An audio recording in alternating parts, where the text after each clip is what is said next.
اور میں یہ سمجھتا ہوں اللہ کے فضل کے بعد اگر مجھے کسی چیز نے بچایا تو نماز اور قرآن نے بچایا، کیونکہ ہمارے گھر میں کوئی دن ایسا نہیں ہوتا کہ جب قرآن نہ پڑھے، اللہ پاک کے فضل و کرم سے۔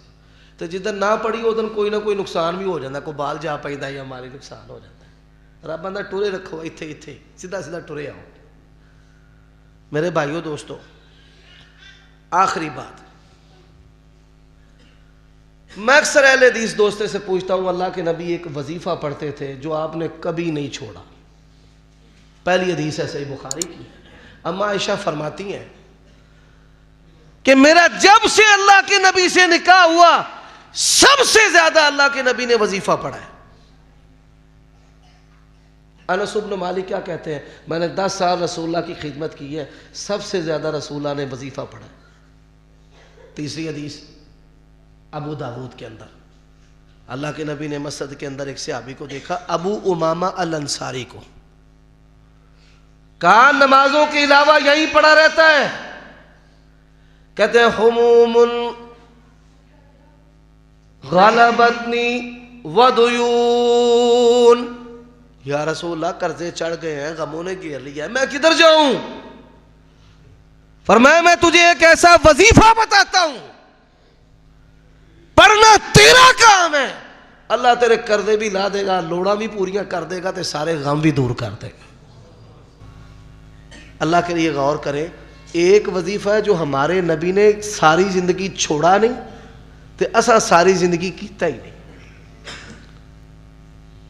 دیکھیں کتنی بڑی ہلاکت ہے، ایک چیز ہے جو ہمارے نبی نے ساری زندگی نہیں چھوڑی اور ہم نے ساری زندگی نہیں پڑھی، کتنی بڑی ہلاکت ہے۔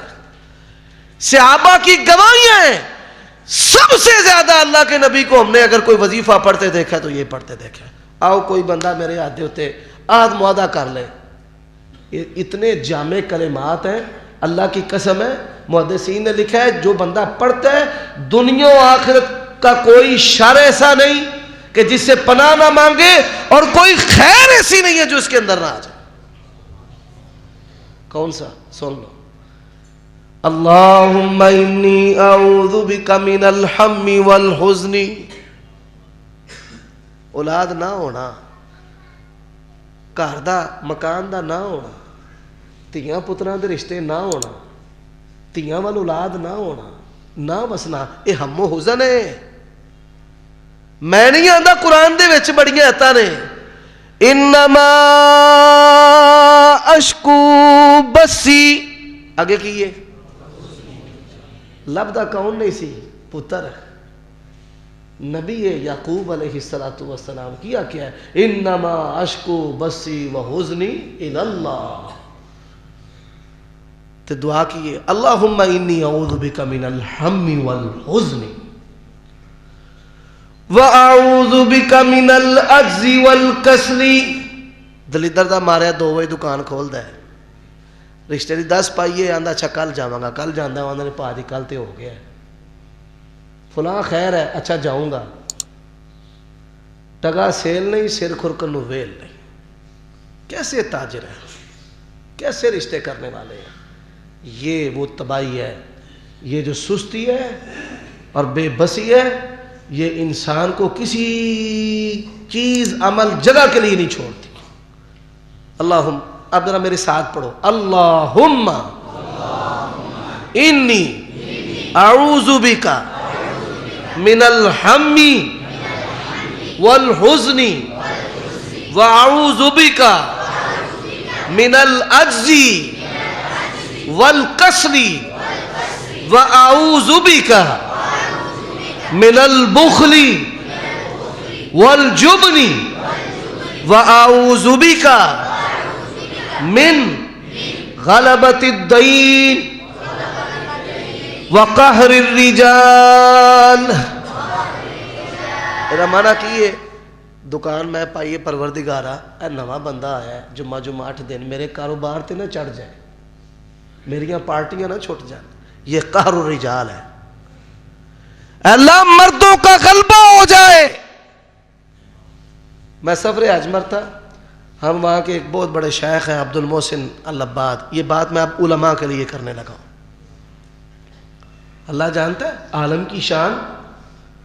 آپ ساری رات قرآن پڑھیں, قیام کریں, عالم ساری رات خراٹے لے اور اٹھ کر جماعت کرائے. عالم کا سونا عام آدمی کے تہجد گزاری سے بھی اللہ کے ہاں افضل ہے. فرمایا فضل العالم علی العابد, عالم کی فضیلت عام آدمی پر, نیکوکار پر اس طرح ہے جس طرح محمد الرسول اللہ کی فضیلت امت پر, صحابہ پر ہے. شیخ عبد المحسن العباد ہیں, مدینہ کے محدث ہیں, مسجد نبوی میں بہت بڑا ان کا حلقہ ہے. حرم کے آئمہ بڑے بڑے سب ان کے شاگرد ہیں. انہوں کہنے لگے انہوں آکھو کہ سانو کوئی عمل دسو, اس مسیتوں 2 سال بعد جواب, اوتھو جواب, اوتھو جواب, اوتھو جواب. میں نے ان کو عربی میں کہا کہ حضرت یہ سوال کر رہے ہیں کہ یہ آزمائش ہے, کسی ایک مسجد میں ٹکتا نہیں. انہوں نے بڑی اچھی اچھی باتیں کی, لیکن کہا ایک کلمہ تو نے چھوڑنا نہیں, یہ پڑھ, اللہ تبارک و تعالیٰ کبھی بھی تیرے پر کسی کو غالب نہیں کرے گا. اللہم انی اعوذ بک من الہم والحزن والعجز والکسل والبخل والجبن وضلع الدین وقہر. اب وعدہ کریں مسجد میں بیٹھے ہیں کہ آپ یہ وظیفہ یاد کریں گے.